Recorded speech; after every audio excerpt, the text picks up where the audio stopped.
எல்லாருக்கும் வணக்கம் மக்களே. எல்லாருக்கும் வணக்கம்.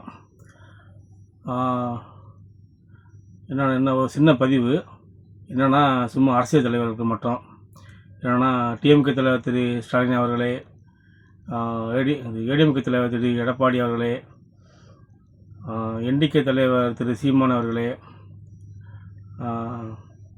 டிவிகே தலைவர் திரு தளபதி விஜய் அவர்களே, எல்லாருக்கும் ஒரு வேண்டுகோள்.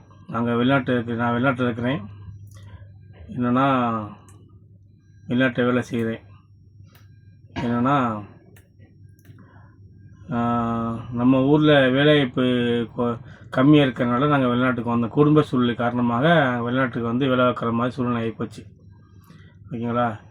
நம்ம ஊரில் வேலை இருக்குது, இல்லைன்னு சொல்லலை, வேலை இருக்குது. இருந்தாலும் அதுக்கு ஏற்ற ஊதியம் இல்லை. நம்ம ஊரில் ஊதியம் இல்லை. அதனால் நம்ம எங்களுடைய பொருளாதாரத்தை மேம்படுத்துறதுக்காண்டி நாங்கள் வெளிநாட்டில் வந்து வேலை பார்க்குற மாதிரி போச்சு. சரி, ஓகே, எங்களுடைய வாழ்க்கை தான் இப்படி போச்சு. வெளிநாட்டிலே முடிஞ்சு போச்சு. ஏன்னா ஒரு நல்லது கெட்டது எதுவுமே நாங்கள் வந்து நேரடியாக வந்து அங்கே ஒரு நிகழ்ச்சியில் இருக்க முடியல. இப்போ வீட்டில் ஒரு கல்யாணமோ காய்ச்சோ இல்லை ஊரில் திருவிழா எதுவுமே நாங்கள் வந்து நேரடியாக அங்கே வந்து எதுவுமே நேரடியாக வந்து அங்கே கொண்டாட முடியலை. இங்கே வெளிநாட்டிலையும் பல மாதிரி இருக்குது. இங்கே இந்த ஏகப்பட்ட இங்கே வந்து கஷ்டங்கள் இருக்குது.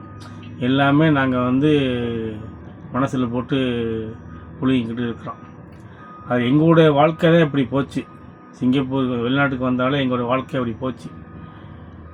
அதனால் எங்களுடைய பிள்ளைகளுக்கும் இது மாதிரி வாழ்க்கை வேண்டாமுன்னு நாங்கள் நினைக்கிறோம்.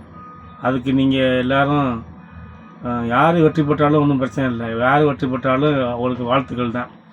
இருந்தாலும் எங்கள் பிள்ளைகளுக்கு ஏதாச்சும் ஒரு வேலைவாய்ப்பை ஏற்படுத்தி தருமாறு உங்களை அன்புடன் கேட்டுக்கொள்கிறோம். எங்களோட வாழ்க்கை தான் அப்படியே எங்கேயே வெளிநாட்டிலே முடிஞ்சு வச்சு.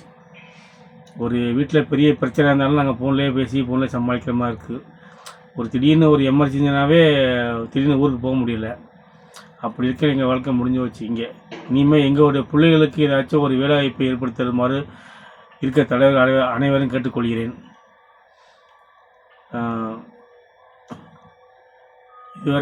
இது வரைக்கும் நடந்து சரி, இது வரைக்கும் போயிடுச்சு. இனிமேல் வரும் தலைமுறைக்கு வெளிநாட்டு வாழ்க்கை வேணாம். இங்கே உள்ள சிரமம் ரொம்ப கொடூரமாக இருக்குது. இங்கே ரொம்ப இதாக சிரமமாக இருக்குது. நேற்றுலாம் ஒரு கடையில் ஒரு பையனை பார்க்குறேன். சின்ன பையன், அவன் வெளிநாட்டுக்கு வந்துட்டான். அவனுக்கு வயசு எத்தனை 20 வயசாகுது. என்ன படிச்சுருக்கேன் கேட்டேன். அவன் சொல்கிறேன் டிகிரி முடிச்சுன்னு சொல்கிறேன். அவரெல்லாம் வந்து வெளிநாட்டில் வெளிநாட்டு வைக்கணும் தலைவிதி அவருக்கு. என்ன பண்ணுறது, குடும்ப சூழ்நிலைக்காண்டி ஊருக்கு வந்துட்டாப்புல. அதனால் அது மாதிரி ஏதாச்சும் ஒரு வேலைவாய்ப்பு ஏற்படுத்தி தர மாதிரி எல்லோரும் இருக்க தலைவரெல்லாம் யார் வெற்றி போட்டாலும் அவரை கேட்டுக்கொள்கிறேன்.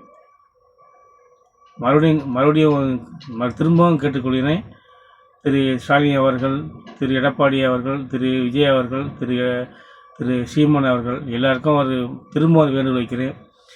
எங்களுடைய பிள்ளைகளுக்கு ஒரு வேலைவாய்ப்பு ஏற்படுத்தி தருமாறு ஒரு தாழ்மையுடன் கேட்டுக்கொள்கிறேன். நன்றி, வணக்கம்.